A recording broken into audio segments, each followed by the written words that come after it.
E nessa manhã, nós vamos falar sobre pânico e síndrome do pânico. E antes da gente entrar na palavra, na parte espiritual, para te ajudar a caminhar e enfrentar essas dificuldades que nos assolam, que vêm sobre a vida, eu quero trazer alguns dados, que são dados da ciência, que você dá um Google e você encontra. Então, ataques de pânico e síndrome do pânico são coisas diferentes. Uma coisa é ataque de pânico, outra coisa é síndrome do pânico. Então, vamos lá. Ataque de pânico, ele pode causar sintomas como dor torácica, sensação de engasgo, tontura, náuseas, falta de ar. Diagnóstico: ataques feitos pela pessoa e no medo que manifeste novamente. Geralmente a pessoa tem um ataque de pânico, ela tem todo um monte de sentimentos avassaladores sobre ela, ela pensa que ela vai morrer, e aí ela tem medo que isso aconteça novamente, o que se transforma numa síndrome, não mais um ataque que pode acontecer. O tratamento pode vir com medicamentos e terapias, dentre outras coisas. Por incrível que pareça, ataque de pânico é algo comum. Ocorre em pelo menos 11% dos adultos anualmente. 11% é bastante. A maioria das pessoas geralmente se recupera de um ataque de pânico sem nenhum tratamento. Nada precisa ser feito. Mas algumas pessoas desenvolvem a síndrome do pânico. Esses ataques, eles fazem parte de transtorno de ansiedade. O ataque de pânico pode ocorrer em pessoas por problemas também de saúde mental, mas pode acontecer em pessoas com depressão.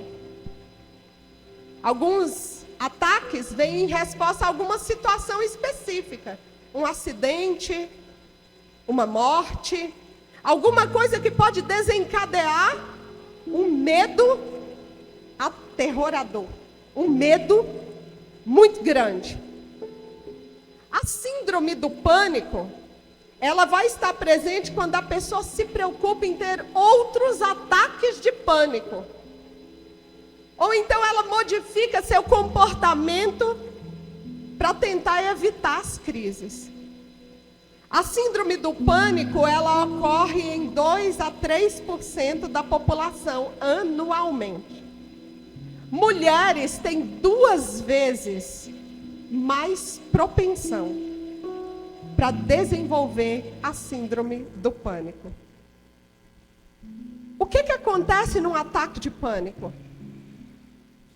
Dor, desconforto no tórax, sensação de engasgo, vertigens, irritabilidade, desmaios, medo de morrer, medo de enlouquecer, medo de perder o controle, sensações de irrealidade, distanciamento do meio onde vive, agitação, arrepios, náuseas, dores gástricas, diarreias, sensação de dormência ou formigamento nos membros superiores ou inferiores, nas mãos e nos pés. A gente vai usando a linguagem técnica. Palpitações, frequência cardíaca acelerada, falta de ar, sensação de asfixia, sudorese, tremores ou espasmos.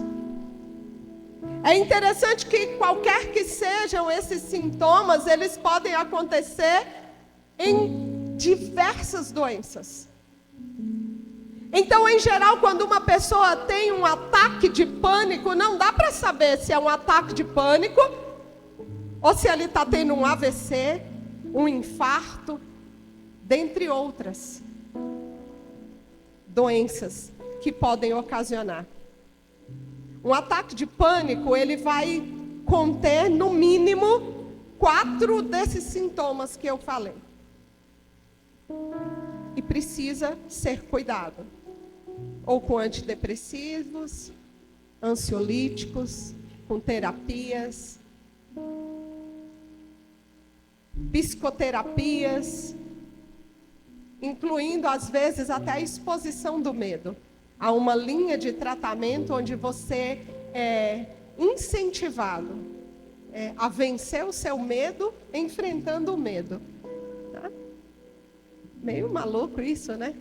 Vencer o medo enfrentando o medo. A síndrome do pânico, ela já atinge cerca de 6 milhões de pessoas só no Brasil. Ela é caracterizada por sentimentos de medo, é ansiedade extrema. Em 2019, a OMS apontou que o Brasil é o país mais afetado por essa crise, que mexe com os nervos do planeta. São dados mais frescos que nós temos. 2024, houve um aumento dessas crises, dos transtornos, tendo o Brasil como o lugar de maior incidência da ansiedade e, consequentemente, de tudo aquilo que vem junto com ela, incluindo a síndrome do pânico. Mas nessa manhã, nós temos uma palavra para a nossa vida. Nós podemos vencer o pânico com a paz que Cristo nos dá. João 14, 27, o texto diz: eu lhes deixo um presente, a minha plena paz. Olha que interessante que esse texto está trazendo para nós. O Senhor está dizendo: eu estou deixando um presente para você. Você quer receber? Eu estou deixando a plena paz. E essa paz que eu lhe dou é um presente que o mundo não pode te dar, que as terapias não podem te dar, que a medicação, que o ansiolítico não pode te dar. Então, não se aflijam, nem tenham medo, porque a paz que o Senhor dá, ela é o louvor que cantamos. E antes de prosseguir na mensagem, de te dar alguns caminhos para que você possa ter essa paz, eu te convido a cantar novamente o louvor que nós cantamos. E a começar a declarar e trazer para a sua vida, dizendo para o Senhor: olha, eu quero essa paz e eu não te troco por nada. Não há espaço para o pânico na minha vida. Não há espaço. Antes da mensagem, nós vamos começar a declarar isso na nossa vida. Não há espaço para o pânico na minha vida, porque eu tenho o Senhor na minha vida. Ele já me aceitou. Eu posso não merecer. Pode ser que eu não mereça, mas Ele disse que eu mereço, porque Ele morreu por mim. É o sangue do Cordeiro, é a entrega do Cordeiro que me faz ser merecedor de alguma coisa. Eu não mereço, mas Ele me recebeu do jeito que eu sou, com as minhas limitações, com aquilo que eu não posso, mas Ele diz: ei, eu te aceito, eu te amo, você é meu, eu te formei, eu conheço você. Agora você precisa tomar uma decisão. Eu tenho plena paz para você. Você a quer? Você precisa começar a profetizar sobre a sua vida. Ei, Jesus, eu não te troco por nada. Não há espaço para mais nada. Não tem lugar para ansiedade, para depressão na minha vida, porque não foi assim que eu fui formado. Eu fui formado à imagem, à semelhança de um Deus que é perfeito. Então nessa manhã eu te convido a declarar novamente, mas profetizando na sua vida.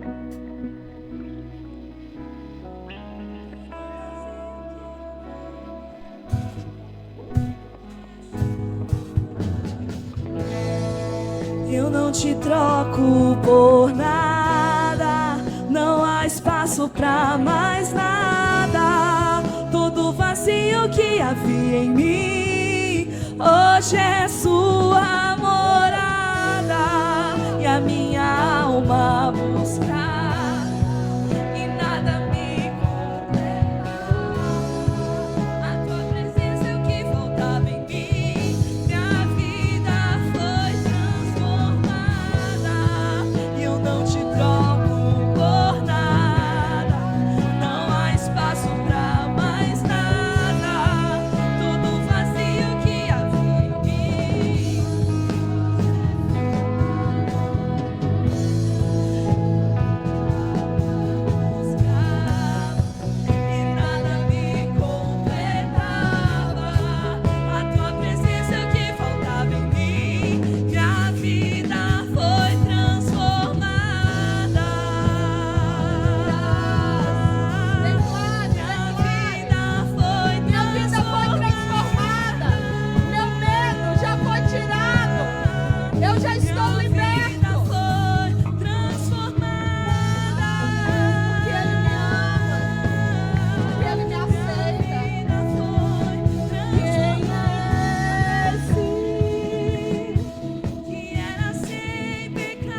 Deixa eu dizer para você, é possível vencer o pânico na sua vida. Você precisa entender o que é que está acontecendo com você. De onde isso está vindo? E deixa eu dizer, o medo não significa falta de fé. Homens na Bíblia tiveram fé. E todos nós temos medo de alguma coisa, em algum momento. Nós temos medo. Alguns medo da morte. Alguns, como eu, têm medo de sapo. E eu costumo dizer que eu não tenho medo, eu tenho pavor. Se ele estiver ali, eu jamais vou passar por ali. Eu vou pelo outro lado, não preciso, né? Mas um tratamento para esse tipo de fobia, que a ciência fala sobre fobia, é eu enfrentar, e ele está ali, e eu saber que ele não vai me atacar. Ele tem medo de mim. Ele tem mais medo de mim do que eu deveria ter dele. Então, eu posso passar do lado. Eu posso vencer o meu medo. Eu posso enfrentar. Uns tempo atrás, chego eu para trabalhar. Estaciono o carro e vou descer. E uma colega foi na frente. Louvado seja o Senhor por isso. Quando ela passou na frente, ela disse: Lu, tem um sapo ali. Eu disse: então abre o outro portão para mim, porque eu vou dar a volta. Eu não estou pronta para enfrentá-lo. Mas naquele mesmo dia, teve um outro momento que eu tinha que sair. E eu falei assim: não, eu não vou ficar presa aqui, né, nesse prédio, por causa de um sapo. Ele está ali, coitado, ele não sabe para onde que ele vai. E aí eu perguntei: para onde vocês mandaram o sapo? Porque é o meu medo. Falou assim: ele foi para o estacionamento. Eu falei: agora acabou. Ou eu vou dormir aqui, ou eu vou enfrentar o meu medo e eu vou para o estacionamento pegar o carro para mim ir embora. Então, eu tive que enfrentar o meu medo. E de verdade, realmente, o sapo não fez nada. Vou dizer para você que eu fiquei curada? Não sei, não apareceu outro ainda. Eu só vou saber na hora que apareceu outro. Como que isso começou? Na minha infância, a minha casa em Minas era próxima a um rio. Passava um rio no fundo da minha casa. Então tinha muita perereca. Não era sapão. E eu sempre tive medo. Se tivesse, mas o meu medo era assim. Eu chegava no banheiro, se tivesse, eu chamava o meu pai. Ele ia lá e tirava e estava tudo certo. Mas um dia eu estava sozinha em casa, de onde surgiu a fobia. Eu estava sozinha em casa e eu entrei no banheiro, no quarto da minha mãe. E eu entrei para tomar banho e eu não vi.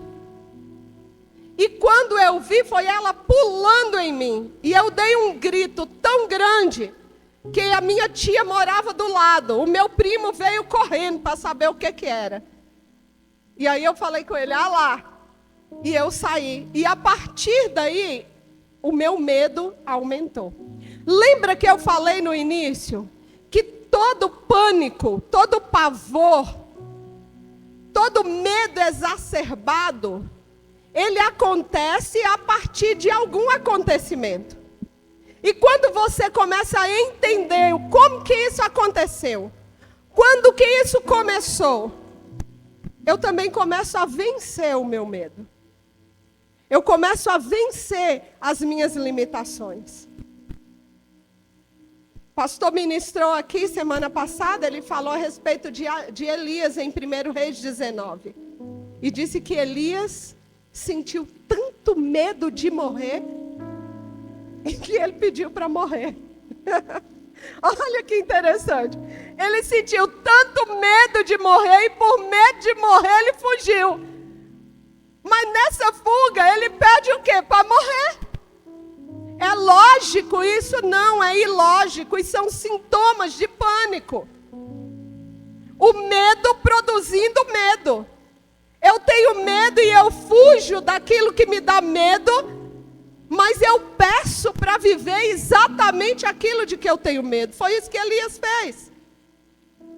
Ele estava fugindo com medo de ser morto. Mas agora ali, ele fala: Senhor, quero morrer. Por que não ficou lá? onde ele ia ser morto. Porque não é algo lógico. Quando uma pessoa tem um ataque de pânico, não é lógico, não é algo lógico. Ele só acontece. E quando ele acontece, nós precisamos trazer à memória o que é que pode me dar esperança. No meio do medo, eu preciso lembrar a quem eu posso pedir socorro. E é por isso que a gente sempre fala que guarde no coração a palavra do Senhor. Guarde no coração a palavra do Senhor. Salmo 34:4, na linguagem de hoje, o salmista vai dizer: eu pedi ajuda do Senhor e Ele me respondeu. Ele me livrou de todos os meus medos. De quantos medos? De alguns? Não, de todos os meus medos. Eu não sei que tipo de medo você tem. O certo é que todos nós temos medo. Nem todos nós temos síndrome do pânico, mas todos nós temos medo. Todos nós lidamos com algum medo. Medo de perder o trabalho. Medo de não ser suficiente para pagar as contas. Medos. Tem diversos tipos de medos, mas o salmista está dizendo, não importa qual seja o tipo de medo que você enfrenta. Eu pedi ajuda do Senhor. Você também pode pedir ajuda do Senhor. E assim como Ele me livrou de todos os meus medos, Ele vai te livrar de todos os seus. Isso significa confiança. Lembra o texto de João 14:27? Estou deixando um presente para vocês. A plena paz.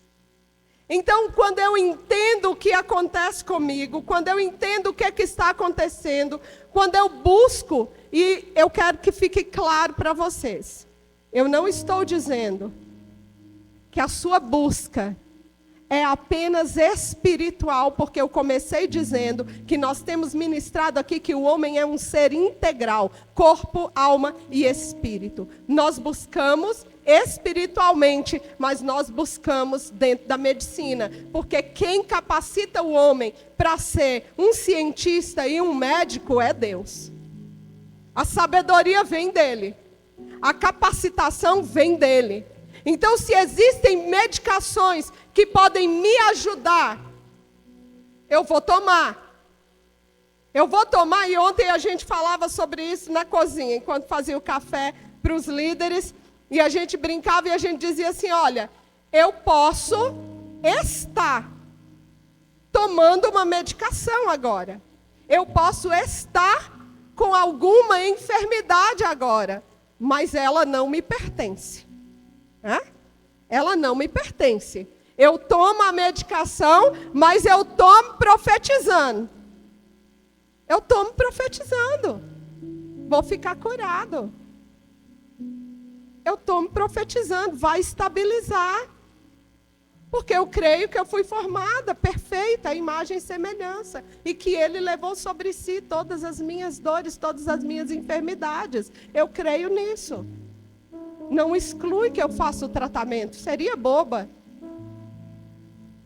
E é interessante que dentro da medicina, a gente começa tomando uma medicação, quando ela estabiliza a enfermidade, muitas vezes há uma regressão da dosagem da medicação, podendo inclusive zerar. Eu creio. Eu creio na cura instantânea. Mas eu também creio na cura através da medicina. Porque eu vi isso acontecer dentro da minha casa. Há cerca de 2 anos, o meu marido precisou tomar um estabilizador de humor. Eu lembro que a médica, trabalhando comigo, ela me chamou e ela disse assim, olha, pega no pé do Fábio.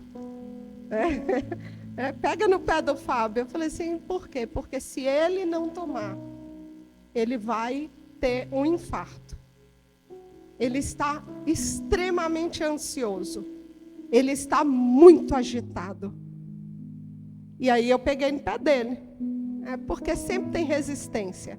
E marquei, ele acompanhou não só com a clínica, mas com a psiquiatra, ia até as consultas, e ele começou a tomar a dosagem, e eu falava, tem que tomar todos os dias. 1 ano. 1 ano, ele tomou bonitinho. Terminou 1 ano, ele voltou acompanhando, e pouco antes de parar totalmente a medicação, a psiquiatra disse para ele, olha, Fábio, você agora está estabilizado. Você não precisa mais tomar. Então, nós vamos fazer, nós chamamos desmame. E então, foi feito todo o processo de desmame. E 1 ano depois, ele já não precisava de mais nada. Eu também creio nesse tipo de cura. Porque eu não tomo a doença para mim, ela não é minha. Ela acontece porque no mundo teremos aflições, mas tem de bom ânimo. O Senhor Jesus venceu o mundo e nós também. Hoje ele não toma mais. Ele não precisou mais. E a própria medicina atestou isso. Isso também é cura. É um Deus que cura através daqueles a quem Ele deu conhecimento. Sabe, a paz de Cristo, ela precisa ser maior na nossa vida. Creia que Ele nos dá a paz. A paz de Cristo, ela não depende das circunstâncias. Ela não depende do que acontece no mundo. E hoje, nós somos assolados e ficamos ansiosos por tudo que acontece no mundo. É uma correria de um lado. É informação demais.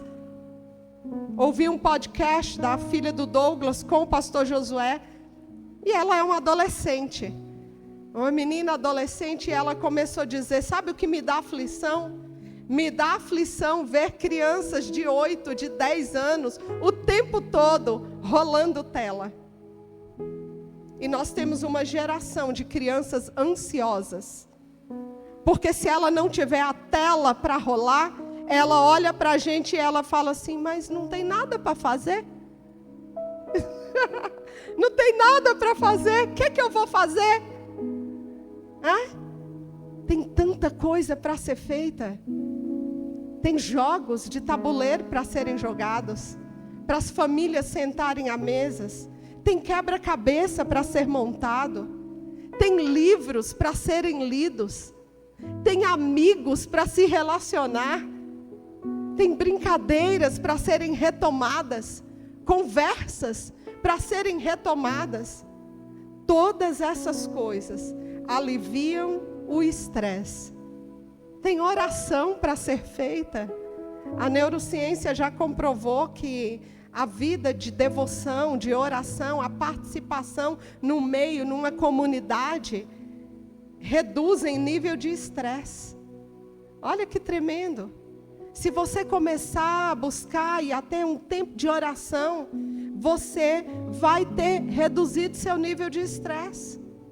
Comece a falar mais com Deus. Filipenses 4, 6 e 7.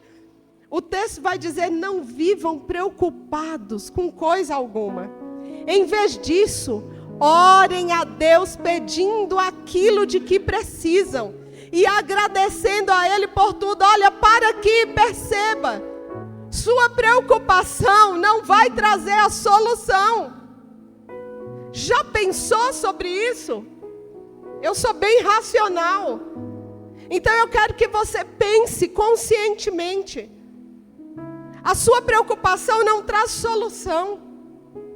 Ela não é a solução. E o texto bíblico fala, olha, não fica preocupado com coisa alguma. Em vez disso, vai para a fonte. Lembra do salmista? Salmo 34, olha, eu falei com o Senhor, eu pedi para o Senhor e Ele me respondeu. Então aqui em Filipenses, Paulo está nos chamando a mesma atenção. Tem preocupações vindo sobre você? Ore a Deus. Vai para a fonte. A fonte é Jesus.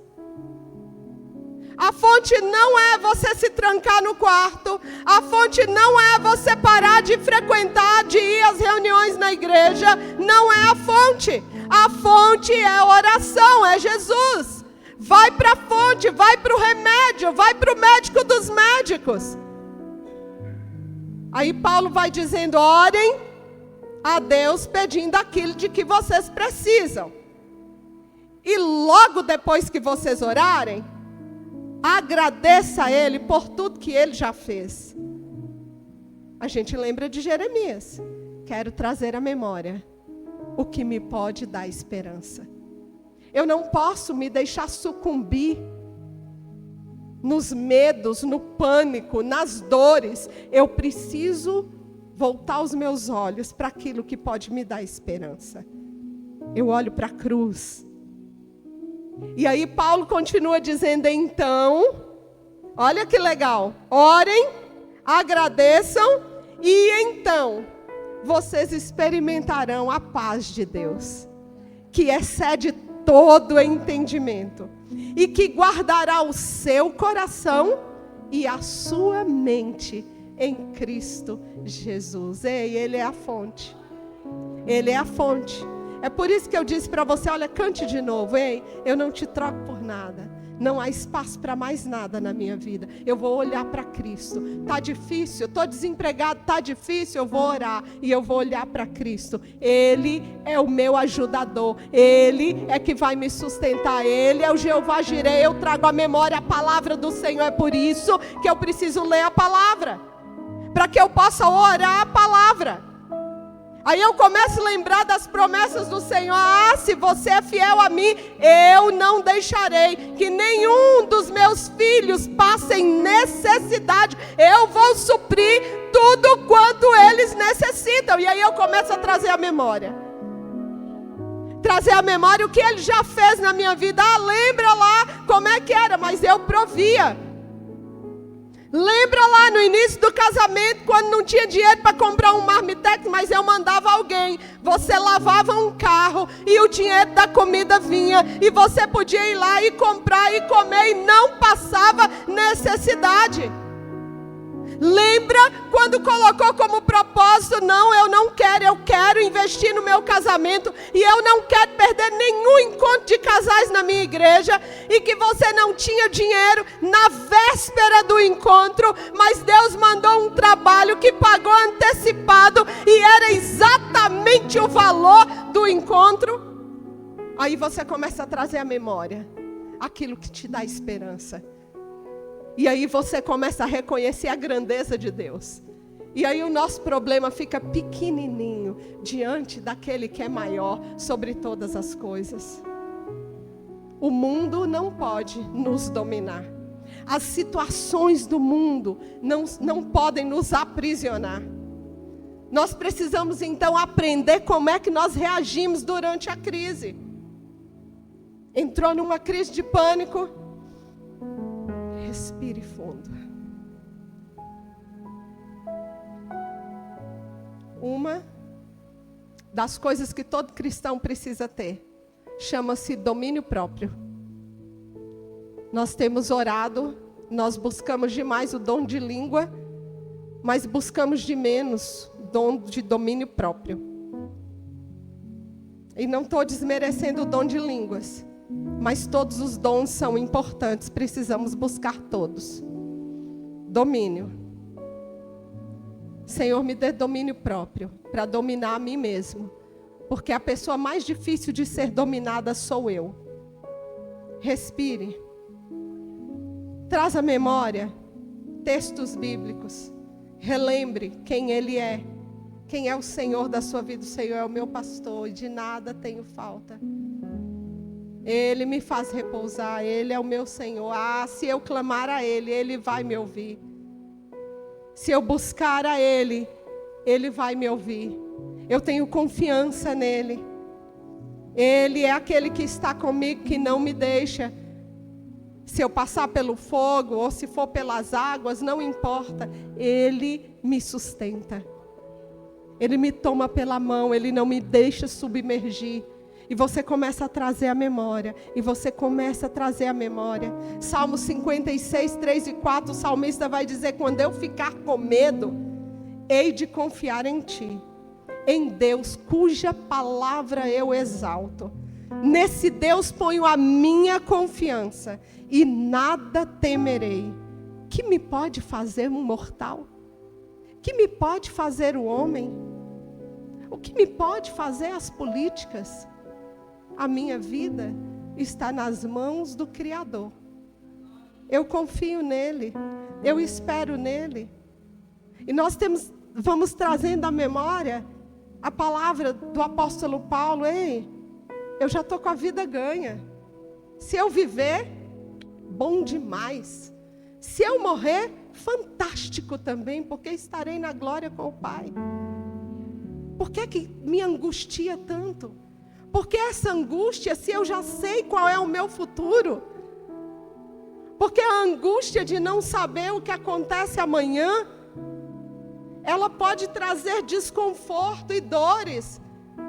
Mas aquele que teme ao Senhor, aquele que anda com o Senhor, ele já sabe para onde ele vai. Você já sabe para onde você vai? Você sabe por que você está aqui? Você já entendeu o seu propósito e o seu destino? O seu propósito, por que é que você ainda está aqui? Por que você teve um encontro com Cristo e Ele no mesmo instante não te arrebatou, não te levou para a glória? Quando eu descubro o meu destino, o meu propósito e o meu destino, eu recebo essa paz que excede todo o entendimento. Que ela guarda meu coração e ela guarda a minha mente. Quando o medo vem, eu digo, por que eu estou com medo?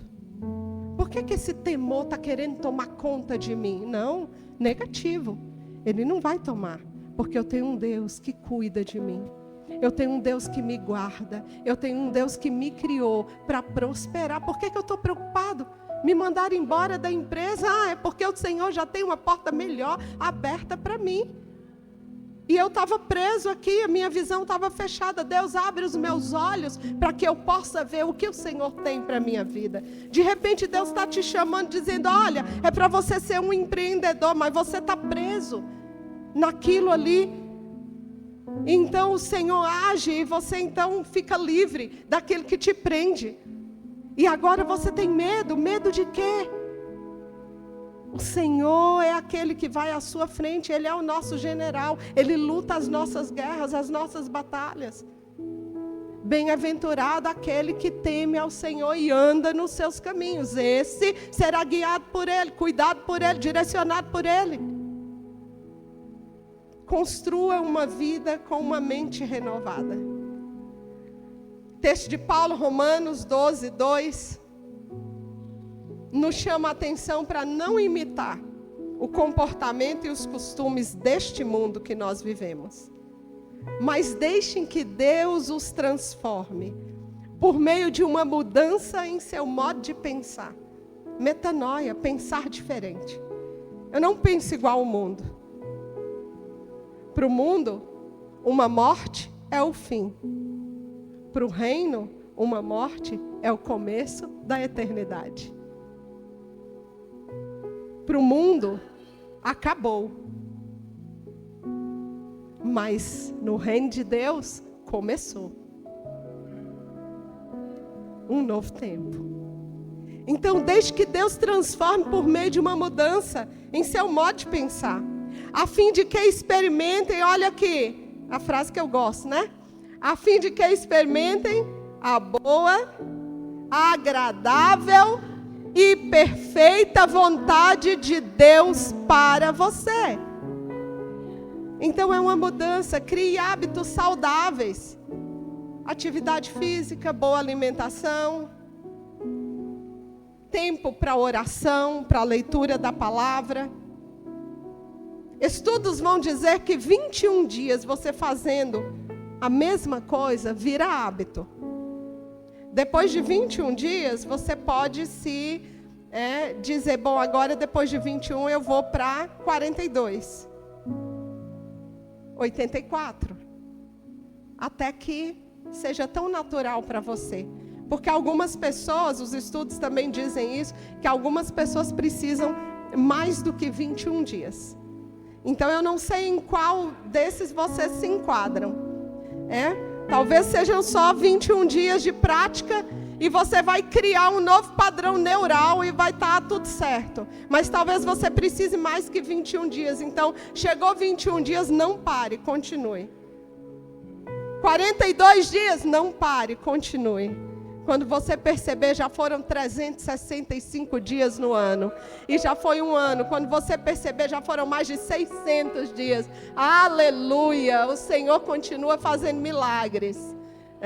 Louvado seja o nome do Senhor. Ele é Deus de milagre, querido. Ele é Deus de milagres.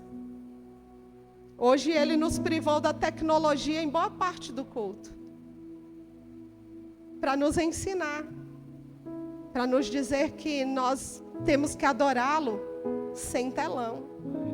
Nós não precisamos de telão. Às vezes o telão nos deixa ansiosos. E o medo? E nós ali, e o medo? Como é que nós vamos fazer a TV oitava sem telão?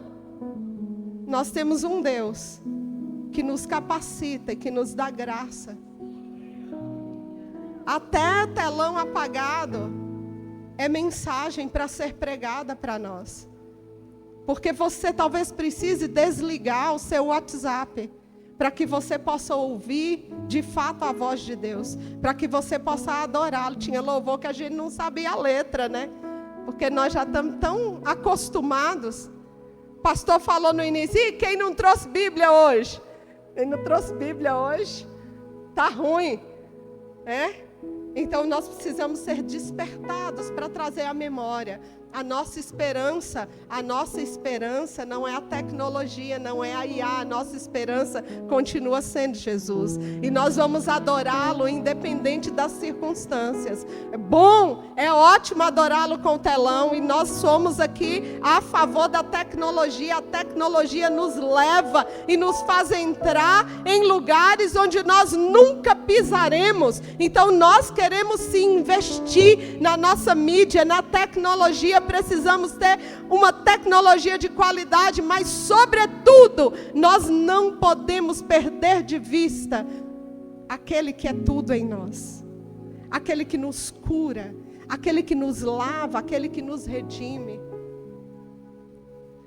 Hoje você pode orar, declarando paz sobre a sua mente, sobre o seu coração, e lembrando desse texto de Romanos 12:2. Mente renovada. Eu gostei dessa versão. Essa versão diz: não imitem o comportamento e os costumes deste mundo, mas deixem que Deus transforme você. Para que Deus possa me transformar e te transformar, nós precisamos abrir o nosso coração e nos render a Ele. E assim nós vamos tendo a nossa mente renovada. Quando nós ouvimos a palavra do Senhor, quando nós ouvimos a Bíblia, quando nós ouvimos a voz do Senhor. E a Bíblia, ela é a palavra dele. Nela, nós encontramos respostas. Todos os textos bíblicos que nós lemos, está nessa palavra. Salmo 34:4. Eu pedi a ajuda do Senhor. Ele me respondeu. Ele me livrou de todos os meus medos. Nessa manhã, eu convido você a curvar a sua mente. Quando nós começamos e eu pedi para a gente cantar de novo o louvor, eu disse que era o momento de você começar a profetizar na sua vida, antes de ouvir a palavra de conhecimento. De você começar a declarar: Senhor, o medo não me domina, eu sou dominado pelo Senhor. O medo não conduz a minha vida, quem conduz a minha vida é o Senhor. Senhor, eu oro ao Senhor, eu oro a Ti, porque eu confio em Ti. E eu sei que nem o medo vai me parar. Nenhuma circunstância é maior que a Sua presença em mim. Que nessa manhã você possa falar ao Senhor. É a sua oração. Eu não sei qual o seu medo. Eu não sei qual o seu temor. Eu não sei se você tem vivido um tempo com a síndrome do pânico. Eu não sei se você é dos 11% que tem tido ataques de pânico. Deixa eu te dizer, não define quem você é. O que você sente, os seus sentimentos, eles não te definem. Quem pode te definir chama-se Jesus Cristo. Só Ele pode dizer quem é você. E sabe, a palavra me diz que eu sou amado do Senhor. A palavra me diz que eu sou valente. A palavra me diz que eu sou escolhido do Deus vivo. A palavra me diz que eu sou formado à imagem e semelhança do Senhor, o que me faz ser parecido com Ele, ser como Ele. Há alguns teólogos que vão dizer que eu sou um semideus, porque sou parecido com o Deus, com o Rei dos Reis, com o Senhor dos Senhores. Eu sou o que a Bíblia diz que eu sou. Eu sou o que Jesus Cristo diz que eu sou. E Ele diz que eu sou redimido.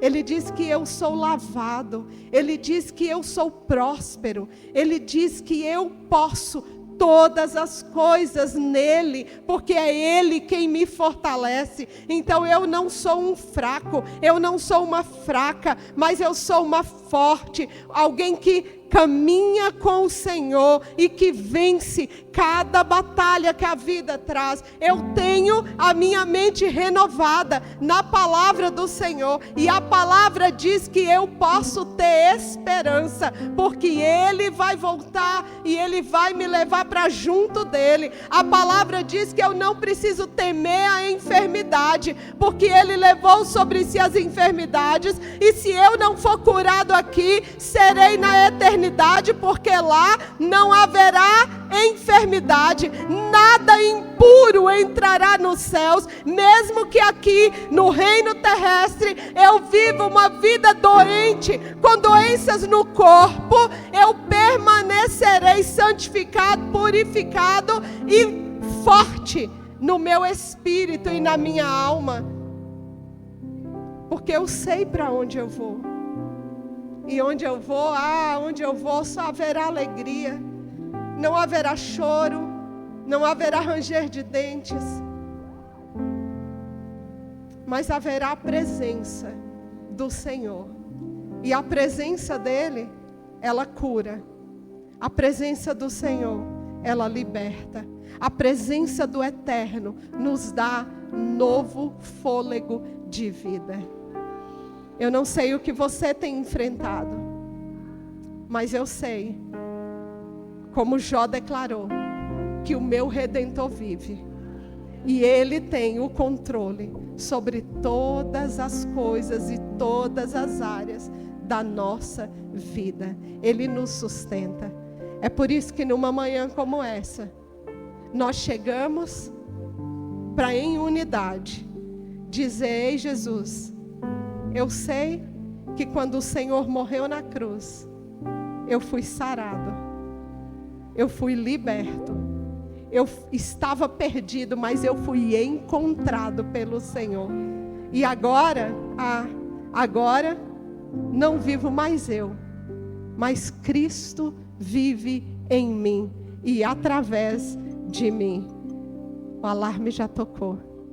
Essa é manhã onde o Senhor nos diz: você pode viver uma vida de paz, de plena paz, no mundo conturbado, no mundo em guerras, porque a paz que você carrega não é a paz que o mundo diz, mas é a paz que excede todo o entendimento. E essa paz, ela guarda o seu coração e guarda a sua mente. Tenha uma mente renovada no Senhor, em nome de Jesus. E ao tomar a ceia nessa manhã, você esteja trazendo à sua memória: Ele já me deu a salvação, em nome de Jesus.